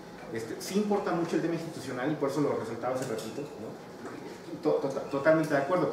No estaría haciendo esta conferencia dando esta explicación si no hubiera tenido detrás todo el respaldo, no solamente de la universidad, sino también del instituto, de la gente que aportó también este proyecto. Entonces, es lo que quiero rescatar. Quisiera que viéramos la sesión de preguntas y respuestas, que también es muy, muy interesante. Tipo, si lo calculamos ahorita con todo... Entonces, no sé si tengan preguntas. Gracias, doctor. Sí, por favor, si pueden alzar la mano y decirnos su nombre y el medio, por favor. Muy buenos días, Melina Ochoa de Uno TV. En resumida cuenta, ¿cómo funcionan estos cartuchos? Si nos puede decir, ¿es 1 o 2? ¿Cómo es el proceso? La segunda pregunta es exactamente qué enfermedades se podrían detectar con y que me repita cuánto cuesta justamente esta tecnología cada parte. Bueno, empecemos por lo más fácil de responder, que es el costo. Y el costo de este equipo, si lo calculamos ahorita con todos los años de investigación y donativos que hemos obtenido para desarrollarlo, pues son muchos millones de pesos. Pero ese es el costo de un prototipo. Es como si yo les dijera, ustedes en su casa hagan un teléfono celular inteligente, pues les va a costar carísimo hacerlo. Sin embargo, las grandes compañías producen estos teléfonos celulares en serie, en máquinas, por unos cuantos pesos. Entonces, este equipo, una vez que se realizara de forma masiva, tendría un costo muy económico, igual que ocurre con el lector de glucosa. No, ustedes quizá no lo recuerden, pero hace 10 años uno iba al hospital y el lector de glucosa era una máquina enorme y uno tenía que hacer colas horas para tomar muestras de sangre y medir la glucosa. Hoy en día en cualquier farmacia uno puede comprar un lector de glucosa por 600 pesos, 800 pesos. Entonces eso bajaría mucho el costo. En cuanto a los cartuchos, también se bajaría el costo una vez que se produzcan de forma masiva. La idea pues no es explorar todos los virus o parásitos en un solo cartucho, sino hacer cartuchos especializados. Por ejemplo, un cartucho que identifique genes importantes para el cáncer de mama, o un cartucho que identifique genes para cáncer de próstata, o un cartucho específicamente dedicado para virus de hepatitis C, de tal forma que no solo sabemos que el paciente tiene hepatitis C, sino podemos saber que el virus de hepatitis que tiene ese paciente en particular responde bien a X o Y tratamiento. Entonces eso ahorraría tiempo, gasto en medicinas que a lo mejor no van a ser útiles porque cada virus responde diferente a diferentes tratamientos, y lo que pasa es que a veces no sabemos qué subtipo viral es. Si supiéramos el subtipo viral, de entrada podemos usar el medicamento adecuado y ahorrar tiempo, ahorrar dinero, ahorrar medicamento y hacer mucho más eficiente el tratamiento para ese paciente. No sé si respondí sus preguntas. Sobre las enfermedades. Cualquier enfermedad que esté relacionada con una secuencia de ADN, una secuencia genética, o sea, cualquier gen de humano, de bacteria, de amiba, de parásito, de cualquiera, de virus, la podemos identificar. No es un lector universal, no está casado con una enfermedad en particular. Buenos días, Ángel Álvarez del Sector TV. ¿Me podría mencionar si este dispositivo ya cuenta con el aval de instituciones públicas? Si es así, ¿cuáles son y qué documentos existe para aprobarlos? Y también si hay un dispositivo similar ya en otro país. Explicar cuál, por favor. Gracias. Dispositivos parecidos existen, pero no tienen las mismas tecnologías. Existen, por ejemplo, lo que se conoce como la PCR o reacción en cadena de la polimerasa, que es el sistema, digamos, non plus ultra, el sistema básico para diagnóstico molecular hoy en día. Sin embargo, ese sistema requiere un equipo muy grande, que no es portátil, es muy costoso y además el diagnóstico tarda aproximadamente un par de horas en obtenerse. Con ese sistema el diagnóstico tarda menos de un minuto y es mucho más económico y es portátil. En cuanto a sensibilidad, estamos más o menos en el mismo nivel de sensibilidad que los diagnósticos moleculares modernos. En cuanto a si ya tiene aval de alguna institución, no. Como funciona esto es que uno desarrolla un prototipo, obtiene las patentes que pertenecen a nuestra casa de estudios, a la Universidad Nacional Autónoma de México, y una vez que se obtienen las patentes y se protege esta tecnología para que nadie más la pueda utilizar o clonar, lo que hacemos es publicar los datos en revistas científicas para que la gente vea que realmente está funcionando, no nada más crean nuestra palabra, sino vean los datos y vean cómo funciona. Eso ya lo hemos hecho también. Y después viene un camino muy largo y complejo que consiste en hacer pruebas clínicas y ser aprobado por las instancias gubernamentales encargadas de la salud en este país. Básicamente es la COFEPRIS, la Comisión para Riesgos Sanitarios, y la Secretaría de Salud. Ahora, para obtener los registros en estas instituciones, pues se requiere una inversión millonaria, porque las pruebas clínicas llevan varios años y son costosas. Entonces, el problema que tenemos es que desarrollar las tecnologías nos ha llevado muchísimo tiempo y mucho esfuerzo de conseguir apoyos económicos, pero ahora las pruebas clínicas pues requieren un esfuerzo extra para conseguir apoyo y lamentablemente, y eso sí pues, quiero decirlo en público, el CONACYT no está haciendo un buen trabajo para apoyar desarrollos adecuados de ciencia y tecnología. Yo creo que este gobierno lamentablemente no ha apostado en la economía del conocimiento, está apostando nuevamente, como llevamos apostando la historia de este país, en el turismo, está apostando en que si Cancún está bonito o no, y que hay que hacer nuevos hoteles y construir grandes cosas, pero realmente lo que va a sacar adelante este país, y no lo digo yo, lo dice la historia, podemos ver otros países como China, o otros países que hace años estaban sumergidos en una profunda miseria y hoy en día son grandes potencias. Lo que ha sacado a esos países adelante ha sido la educación, la inversión en educación de calidad y la inversión en generación de conocimiento que se ha aplicado de forma directa y expedita a una economía basada en el conocimiento. Una economía que tenga base tecnológica. No sé si tengan alguna otra. Lázaro Tenora, reportero de IMED. Me sorprende que diga que conocí, no apoye un programa de esta envergadura, ¿no? Otra, ¿ya se hicieron programas pilotos y cuáles fueron los resultados? Muchas gracias. Claro.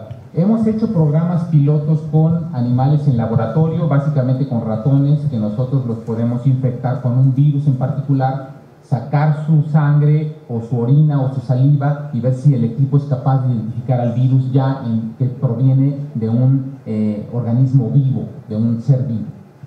Estos ensayos en ratones pues son muy económicos porque el precio de un ratón no es muy alto y tenemos bioterios para manejarlos. La universidad no tiene un hospital universitario, por ejemplo, porque es carísimo, como lo tendría, por ejemplo, Harvard, o lo tendrían otras universidades importantes en el mundo. En esas universidades, los hospitales universitarios tienen capturados a pacientes de tal forma que los investigadores tienen prioridad en el uso de esos pacientes para estudios clínicos. En México eso lamentablemente no existe.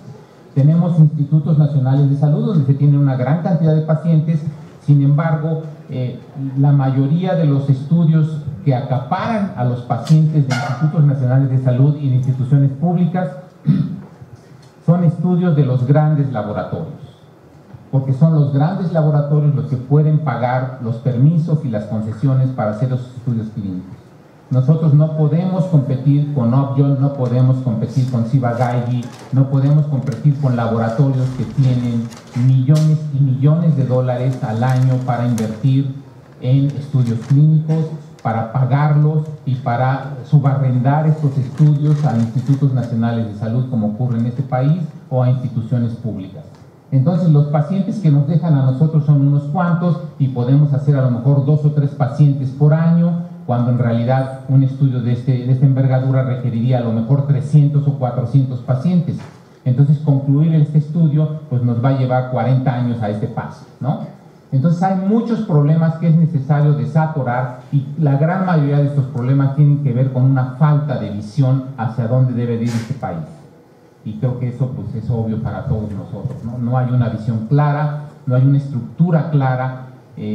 El país crece un poco como crece nuestra ciudad, que de repente hay una casa y ya es un edificio y al rato va a ser una ferretería y no hay urbanismo en la ciudad, o la ciudad crece de la forma aleatoria posible, caótica. Lamentablemente los planes de desarrollo de este país parecieran ser volados, o sea, son como aleatorios, a ver qué pasa, no hay una planeación, no hay estudios claros de hacia dónde debemos ir y los que hay se ignoran. Entonces ese es básicamente el problema.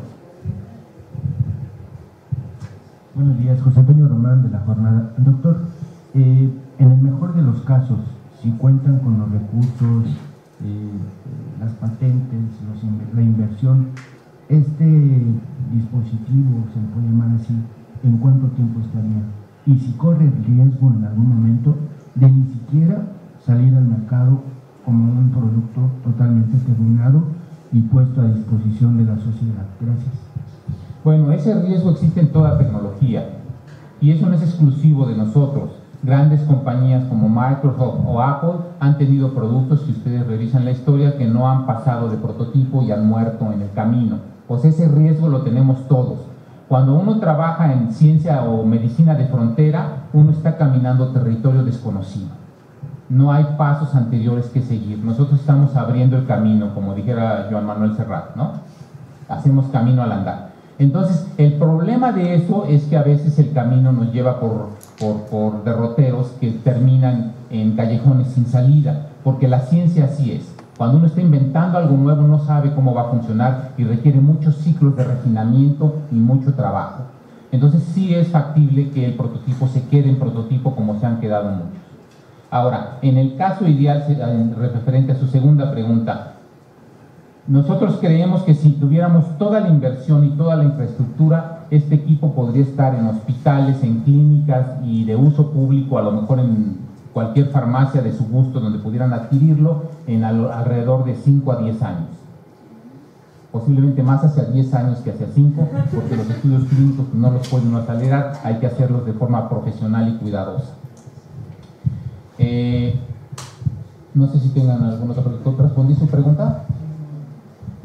De nuevo, nada más preguntarle en qué año nació esta idea, es decir, cuánto tiempo trabajaron esta idea, y habla de que no solo fue usted, sino con un equipo de trabajo, cuántas personas, y si fueron también estudiantes o investigadores ya en ese nivel. Claro. El equipo, la ciencia, uno empieza a hacer una investigación y la ciencia es como algo que cobra vida y lo lleva por caminos que uno ni siquiera se imaginaba. Entonces los proyectos cobran vida conforme se van desarrollando, y aunque uno quiere ir en un camino específico, a veces el proyecto lo lleva hacia otro. Nosotros empezamos a trabajar en cosas de óptica y de luz hace aproximadamente 15 o 20 años, pero jamás pensamos que íbamos a terminar aquí con un equipo portátil de diagnóstico molecular, porque no sabíamos, o sea, si yo les preguntara a ustedes, a alguien de los años 60, si pensaría que esto es un teléfono, me diría que no, que eso es un pedazo de metal o quién sabe qué es, de plástico, ¿no? Entonces, cuando uno no sabe a dónde va a llegar, es un poco complicado saber a dónde nos va a llevar la ciencia. No sabemos si dentro de 100 años, a lo mejor en lugar de autos, vamos a tener dispositivos que flotan en la ciudad para evitar el tráfico y vamos a andar en el cielo volando, ¿no? No sabemos dónde va a terminar la ciencia o hasta dónde podemos llegar. Entonces, cuando nosotros empezamos a trabajar en esto, nuestras preguntas eran: ¿cómo podemos utilizar la luz para ver firmas de genómica o de genes? Y esa era la pregunta básica. ¿Podemos utilizar luz para ver cambios en genes y firmas genéticas? Y la respuesta es sí, sí lo podemos hacer. Y después, posteriormente, se nos empezó a ocurrir desarrollar todo esto, pero al mismo tiempo que se desarrollaba este equipo, se desarrollaban los teléfonos celulares. Si yo hubiera tenido este equipo hace 15 años y quisiera acoplar un teléfono celular, el teléfono celular hace 15 años era un ladrillo de este tamaño y no tenía ni siquiera acceso a internet, porque hace 15 años pues no había internet, o empezaba el internet, ¿no? Entonces, o hace 20 años, ¿no? Entonces, esto se ha ido evolucionando, este sistema, y se ha ido acoplando al equipo celular. Inicialmente el equipo era más grande porque usábamos una computadora y una cámara propia. Después nos dimos cuenta que con el avance de las cámaras y de los teléfonos celulares no era necesario, porque esto es una computadora. Está subutilizado para redes sociales y hablar, pero en realidad esto es una computadora que puede hacer cálculos muy sofisticados de imágenes para identificar lo que nosotros queremos, y puede hacer diagnóstico molecular relativamente fácil. La cámara es buena de los teléfonos celulares, pero definitivamente no es una cámara de nivel científico. Equivaldría a decir que mi cámara es de la misma calidad que la cámara que están usando ustedes para filmar. Pues no, no puede ser. No es la misma calidad, ¿no? Entonces la cámara científica no es igual que esta. Esta cámara funciona muy bien para tomar mis fotos en la vacación, en la playa o lo que sea, pero para hacer diagnóstico molecular no es bueno. Entonces tuvimos que desarrollar este sistema de óptica que lo que permite es que esta cámara pueda recibir mucho más luz y pueda tener acceso a unos puntitos que hay aquí que a simple vista no se pueden ver, pero gracias a toda la óptica la cámara los puede detectar de forma relativamente fácil. Déjenme ver y se los puedo mostrar si quieren de una vez aquí. Hacemos una demostración en vivo. Esta es una cámara común y corriente, vean ustedes, un saludo para que vean, no hay truco, como en los magos, enseño cuál es. Ahí tenemos algunos puntitos de los genes. Estos son puntitos aleatorios que pusimos nosotros con luz, con secuencias de ADN, pero en realidad pues nosotros, dependiendo qué puntito y qué ubicación tenga, como en un mapa, podemos decir pues este gen corresponde a un gen X que está involucrado en cáncer de mama, en cáncer de próstata, en hepatitis, en problemas neurodegenerativos, etcétera, ¿no? La idea es simplificar este sistema de tal forma que estos cartuchos puedan ser utilizados pues específicamente para ciertas enfermedades. O sea, nosotros no queremos tener un cartucho universal que identifique 500 enfermedades, pues sería una locura. Lo que queremos es tener cartuchos específicos para cada enfermedad. Estos cartuchos son desechables, Una vez que lo usa un paciente, al igual que cualquier prueba de glucosa, pues hay que tirarla a la basura y usar otro. Por eso yo les decía que una vez que se produzcan de forma masiva, estos cartuchos a lo mejor costarían 60 o 70 pesos o incluso menos. No, todo tiene que ver con el volumen. Mientras más se produzcan, pues son más baratos. No sé si tengan alguna otra pregunta. Bueno, si no es así, les agradecemos mucho y agradecemos al doctor Luis Vaca y a quienes nos siguieron por stream. Bien. A mí me gusta mucho la sección de preguntas y respuestas porque son preguntas de son preguntas de sentido común. Y si se dan cuenta, fueron preguntas que no todas pudo contestar, ¿no? O la respuesta que dio fue así de 10 años hasta que esto esté listo para ir al mercado. No sé si sigas pensando en invertir. Por supuesto que sí. Te voy a decir por qué. Te voy a decir por qué. Hace 40 años salió la primera computadora que podía jugar ajedrez, ¿no? ¿Cuánto costaba? ¿Cuánto costó? Millones. ¿Cuánto cuesta ahorita jugar un juego de ajedrez en tu smartphone? Entonces, ¿hacia dónde va esto? Es a la baja de precio. Y si quizás no lo veamos aquí, en México, pero que lo vamos a ver en el mundo, segurito. Esa parte es bien importante. Y junto con esta parte, ya para concluir este ejercicio, sí quiero traer a su mente la cantidad de inventos que parecieran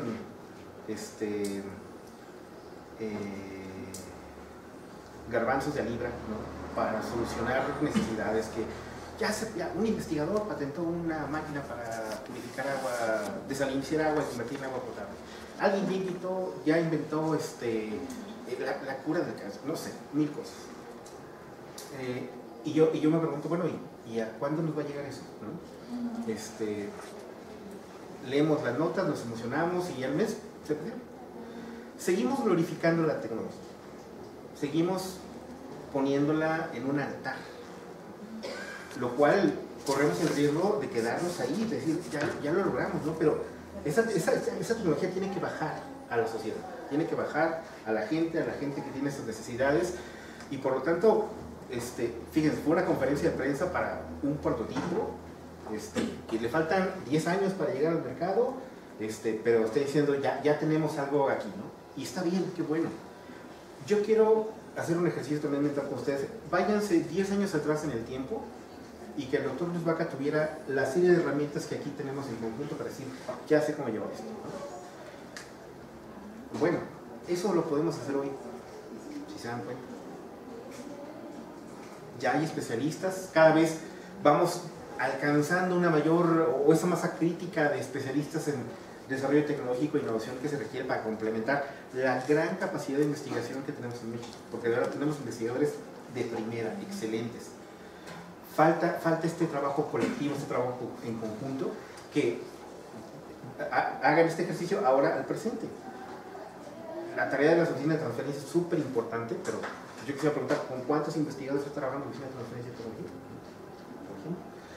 Y todas las oficinas de transferencia, además, que logremos que alcancemos el punto en el que todas las oficinas tengan al equipo adecuado, ¿no? Porque sigue siendo complicado también tener oficinas totalmente habilitadas. Entonces, hay muchísimo donde escalar. Hacia donde quiero continuar es mostrar cómo el TRL es una herramienta fabulosa para tener un marco de referencia técnico en el que todos podamos sumar esfuerzos. Científicos, tecnólogos, especialistas en innovación, emprendedores, mismo gobierno. Aquí la idea del TRL, bueno, dejen entrar directo al tema. Seguramente ustedes conocen o tienen una idea cercana de lo que consiste el Technology Readiness Level. Son 9 niveles que van desde la investigación básica hasta la aplicación totalmente comercial de un conocimiento generado en un campo de conocimiento determinado. El método fue diseñado en los 70 por la NASA cuando buscaba mejorar la administración de sus proyectos por la reducción en el presupuesto que tuvieron en I+D. Ahorita les muestro una gráfica. Se fue adoptando como medida también para evaluar el riesgo. Aquí tenemos los 9 niveles del TRL. Si se fijan, Esta parte roja habla del nivel de riesgo que tenían los proyectos, la cartera de proyectos, y mostraba evidentemente cómo los proyectos en etapas más tempranas tenían más riesgo que los que estaban en etapas más avanzadas. Eso fue uno de los primeros criterios para empezar a asignar recursos a la cartera de proyectos de la NASA. Se empezó a adoptar por otras dependencias, empezando en la década de 2000, ya lo adoptan también otras empresas, se generaliza su adopción en empresas tanto en Estados Unidos como en la Unión Europea, y en México apenas hace 4 años empezamos a conocerla. Y a la fecha, pues hablamos del TRL, pero en mi experiencia, no sé cuál sea la suya, sigue siendo algo complicado de homologar. Y eso es riesgoso porque de no tener métricas homologadas, cada quien va a decir, tengo mi tecnología en TRL tal, ¿no? Cuando sí hay criterios. Se ha ido adaptando el TRL, digo, conforme, dependiendo del sector, el tipo de tecnología, etcétera, hay modificaciones, pero sí es importante entender que hay una referencia, un método como referencial, perdón, que tenemos que utilizar para empezar a homologar este entendimiento y que no sea tan subjetivo, o que cada vez sea menos subjetivo.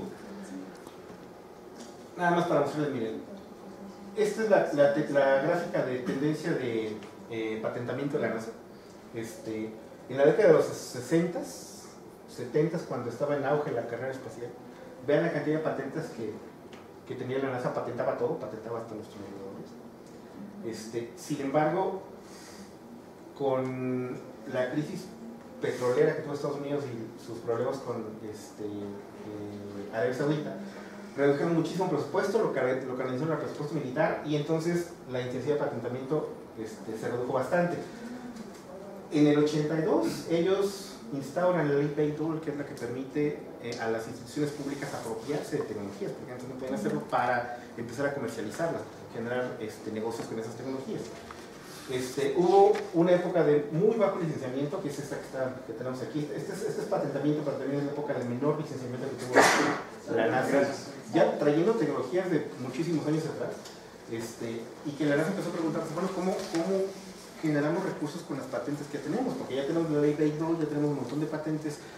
¿Qué está pasando? ¿Por qué no generamos recursos? No fue sino hasta la década de 2010 prácticamente, si se dan cuenta, que lograron incrementar el gasto en investigación y desarrollo, aumentar licenciamiento, ¿no? Y en donde quiero centrar su atención es en esta brecha de aquí.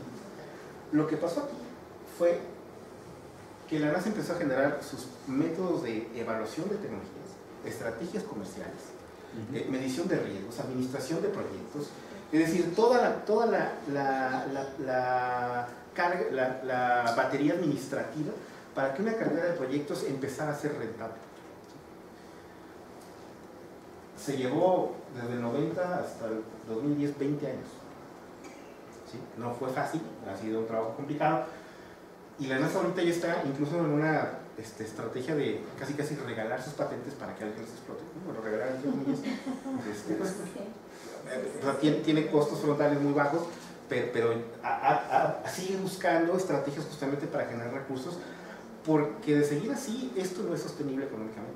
Entonces tenemos que buscar la manera de que el conocimiento que se genera tenga algún retorno de inversión, idealmente en el plazo más corto posible, obviamente, para que esto resulte. Y entonces poder montar estrategias en donde todos los 9 niveles de TRL sirvan como estrategia para identificar cómo orientar los proyectos o las líneas de investigación que tenemos en cada institución o centro de investigación. Saber cuáles ya están en las etapas más tardías para dedicarnos a la generación de los planes de negocio y lanzamiento, cuáles están en una etapa de desarrollo tecnológico avanzado para comenzar con tareas de escalamiento, cuáles están en fase de validación de prototipos funcionales, o cómo empezar a identificar cuáles son las tecnologías en TRLs tempranos que ya puedan ser alineadas a necesidades del mercado. Ya teniendo el TRL es una herramienta bastante útil, no lo digo yo, pero muestro datos. Ahora, algo muy importante, el TRL como método tiene sus limitantes, por supuesto. Entonces, en la experiencia internacional, lo que se ha visto es que es muy importante combinar el TRL con otros modelos de análisis, con otros modelos de evaluación. El modelo que nosotros estamos promoviendo aquí en México es trabajar con una gráfica de este tipo en donde podamos evaluar el nivel de madurez de tecnología con el de desempeño que tiene la misma, porque no es lo mismo. Y ya lo vimos, acabamos de ver un ejemplo. De tal forma que podamos identificar los cuadrantes en donde una tecnología con mayor nivel de madurez y desempeño ya puede estar cerca de la zona de retorno de inversión. Entonces, lo importante es encontrar o diseñar estrategias de investigación, desarrollo e innovación que permitan que tecnologías en etapas muy tempranas o conocimientos en etapas muy tempranas puedan llegar a la zona de mayor madurez y desempeño. Por ejemplo, este es un patrón convencional, tecnología típica de academia, en donde se enfoca muchísimo el trabajo en la madurez de la tecnología. Lo que acabamos de ver es algo que tranquilamente puede estar en esta etapa, ¿no? El dispositivo de diagnóstico de Luis Vaca. Y no es hasta que, fíjense, hablamos de otros 3 niveles que se pueden llevar 10 años, según el doctor Ruiz, ¿no? Bueno, la cuestión de esto es que esto se lleva mucho tiempo, mucho presupuesto, mucha infraestructura, y esto genera poco interés en las empresas que pudieran ser potenciales licenciatarios de esa tecnología. Yo no sé si esa tecnología va a salir al mercado como tal, porque ahí hay varios, hay un sistema de lentes, hay un sistema óptico, hay un sistema de análisis de datos, hay un montón de tecnologías que yo no sé si esa es la mejor configuración con la que puedan comercializarse. Probablemente pueda haber otras, es importante encontrarlas. Ahora, lo ideal de tener métricas que nos permitan hacer esta evaluación de la madurez con el desempeño es encontrar patrones más eficientes. Patrones en donde no nos lleguemos acá 5 o 10 años llegar al TRL3, ¿no? Sino que en 5 o 10 años ya tengamos prototipos funcionales o conceptos, pruebas de conceptos ya validadas, en donde a lo mejor la perspectiva del mercado ya nos da para crear un startup. De tal forma que en un menor periodo de tiempo ya podamos llegar a la zona de mayor desempeño de la tecnología, porque esto habla de que ya se puede empezar a tener un retorno de inversión por este esfuerzo. O un patrón de transferencia en donde a lo mejor no creamos un startup, pero dejamos la tecnología en algún punto para identificar quién podría ser el licenciatario más adecuado, que pudiera llevar esa tecnología hacia su mayor nivel de madurez y desempeño en la ruta más directa posible, ¿no? Porque esto también es importante. O bien, aquellas empresas que estén buscando tecnologías que tengan forma de evaluar la adopción de tecnología, diciendo, ok, si las tecnologías que me están presentando en los centros de investigación, que estoy buscando en una universidad, están en este nivel, ¿cómo le hago para que en la etapa más temprana posible lleguen a la zona de mayor retorno de inversión, de tal forma que eso que ingrese por la tecnología yo lo pueda reinvertir y mejorar, ¿no? Entonces, hay muchas formas de poder evaluar esto, pero si se dan cuenta, es utilizando una referencia que ya existe, está adoptada a nivel internacional y adoptando nuevas métricas, otros modelos que permitan evaluar el desempeño. Déjenme... Lo que está haciendo el programa PENTA, que me imagino que ya muchos lo han de haber escuchado o lo conocen muy bien, es retomar la estrategia de antiguos programas de cosas, diciendo, sí voy a evaluar el TRL. Y este programa, por ejemplo, que a lo personal me gusta mucho porque conjunta las 5 índices importantes en este tema del desarrollo sostenible, pide tecnologías en niveles de TRL5. Entonces, seguramente con el CIP va a recibir muchísimas propuestas que digan, ¿sabes qué? Sí estoy en TRL5. Pero ya cuando los evaluadores las revisan, van a decir, oye, no, esto no es TRL5. Si bien te va a estar en TRL4 o TRL3, ¿no? Porque sigue siendo muy subjetivo el método, se está aplicando de forma muy subjetiva todavía, ¿no? Entonces, hay herramientas que ya existen que pueden estandarizar este método, y ahorita no voy a centrarme demasiado en lo demás contenido porque si no nos da tiempo, pero quien esté interesado les puedo presentar ya de forma más puntual métodos ya trabajados para hacer este análisis cruzado con las variables de madurez y desempeño. Aquí está mi método. TRL5, a partir de TRL5, y con eso define el porcentaje de apoyo. Y de forma contrastante con la administración anterior, en donde si estabas más cerca del mercado le daban menos dinero a la empresa, porque la lógica era, si estás más cerca, pues vas a generar un retorno de inversión más pronto. Esta está dando más dinero si la tecnología está más cerca de los niveles más avanzados de TRL, porque si los costos de comercialización son muchísimo más altos que los de desarrollo. Pareciera contrastante, pero esa estrategia está siendo adoptada por este programa, y me parece bastante lógico, porque esto incentiva que las empresas inviertan para llevar sus tecnologías a niveles más avanzados de madurez. La idea, hace ratito mencionaba, el programa de los nodos binacionales, que me imagino que también los han de conocer. ¿Alguien no conoce los nodos binacionales? Todos sí los conocen. Ok. En este tema de tener metodologías para evaluar el potencial de mercado de una tecnología, el CONACYT licenció un método del grupo de ICORPS, que es de la National Science Foundation de Estados Unidos, para formar habilidades de emprendimiento científicos. En una tríada en donde está incluido un científico, un emprendedor y un mentor de negocios. De tal forma que tengan gente con la experiencia que más o menos aquí salió en esta dinámica, para que ellos puedan dirigir sus tecnologías hacia el mercado. Van un par de ciclos que se aplica a esto. En lo personal, a mí me gusta mucho el programa, porque es el primer motivo que se le da al investigador para salir del laboratorio a chocar su idea con el mercado. Y algo que sucede de forma casi obligada también es que el investigador se da cuenta de lo que está haciendo, nadie lo quiere. A nadie le interesa. Sin embargo, en la dinámica obtienen mucha información que les dice cómo sí podría interesarles al mercado. Y eso es el valor de este programa. Hay varios nodos en diferentes regiones del país, no voy a entrar en detalles, pero esto está también en la página del CONACYT. Y miren, en un análisis que hicimos utilizando esta matriz que les acabo de presentar con nodos binacionales, mapeamos las tecnologías que encontramos y la mayoría están en nivel TRL3 porque son las que pide el programa para ingresar a la ley. Sin embargo, hay todavía muchas en TRLs en niveles más tempranos o previos.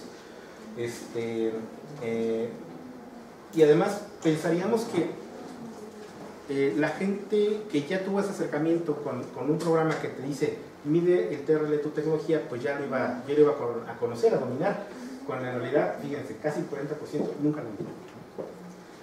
Y alrededor del 23 más el 15 más no sé qué porcentaje es prácticamente otro 60,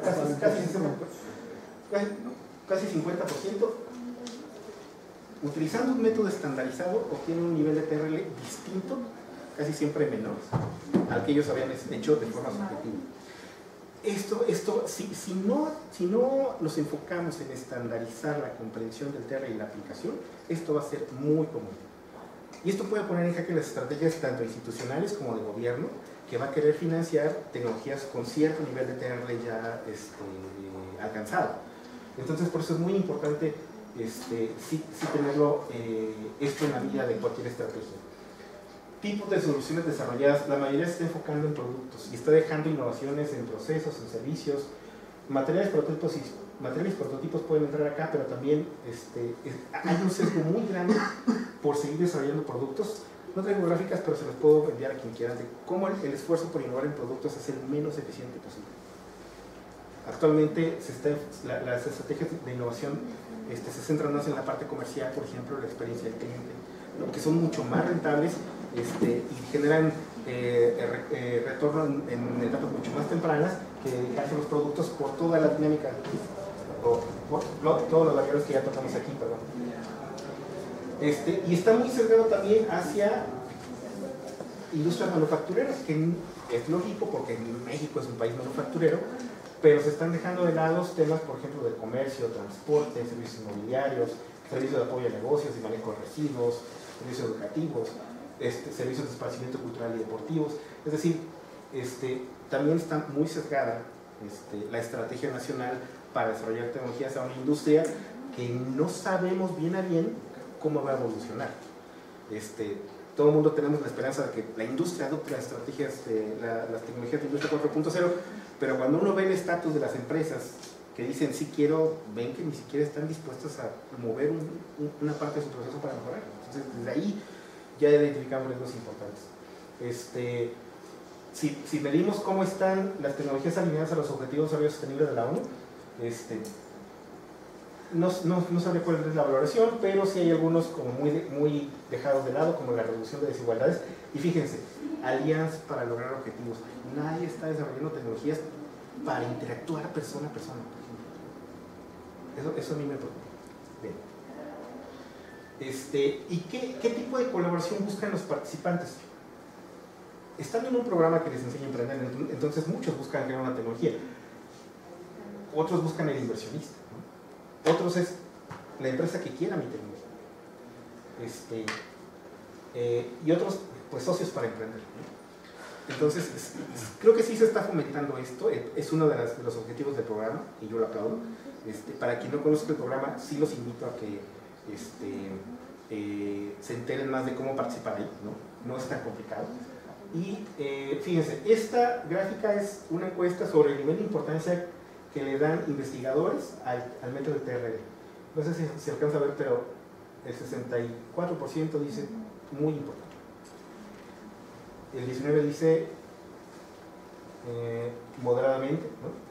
Pero si sumamos estos dos, prácticamente 3/4 partes de los investigadores dicen sí necesito esto. ¿Y por qué? Aquí dice por qué. Le da métricas más precisas para la toma de decisión. Si Estados Unidos es la potencia que es porque tiene mejores mecanismos para tomar decisiones de cómo desarrollar sus proyectos, cómo aplicar sus inversiones. Y aquí tenemos esos beneficios, ¿no? El 20% dice me ayuda a tomar mejores decisiones. El método es simple y me ayuda, y la utilizo como herramienta de administración sin problema con mi equipo de trabajo. Y además facilita o refuerza las capacidades de comunicación de mi organización. ¿Por qué? Porque homologa el punto de vista de todos los que participan en un desarrollo tecnológico. Esas son las preguntas más, o las respuestas más comunes. Hay otras, no las voy a detallar. A lo que quiero llegar es que en México tenemos que aprovechar, uno, que el TRL cada vez se está conociendo más, tanto a nivel público como privado. Dos, que nuestra base de investigadores es excelente, a nivel de una calidad que no le pide nada a las potencias mundiales. Y tres, que cada vez tenemos más especialistas, va aumentando esta masa crítica de especialistas en desarrollo tecnológico y innovación que tienen que trabajar en conjunto con los investigadores para que esto salga mucho mejor y se logren los resultados que esperamos. Como científicos tienen la ventaja de que son analíticos, críticos, creativos, sistemáticos, metódicos, documentan prácticamente todo, son rigurosos, demuestran con evidencias. De verdad, el perfil del investigador es ideal para emprender. E insisto, no quiere decir que el investigador tenga que hacer todo, pero sí que con estas habilidades pueda crear alianzas, crear redes de trabajo y tomar decisiones que sí permitan que esto que está desarrollando no termine en un paper, sino que ese paper se convierta en algo más que sí resuelva las necesidades de la gente. Y entonces de esa forma sí tener mucho mejor idea de cómo enfrentar el futuro, tener más herramientas de cómo resolver las necesidades que ya nos están afectando, y que sobre todo dejemos nuestra semilla como miembro del ecosistema para que alguien más sume el trabajo que estamos haciendo nosotros y logremos los objetivos que como personas y especialistas en nuestro campo queremos. Esto sería todo. Les agradezco su atención. No sé si hay alguna otra pregunta adicional. Ya nos da tiempo. Muy bien. Muchas gracias. Entiendo. No, al contrario.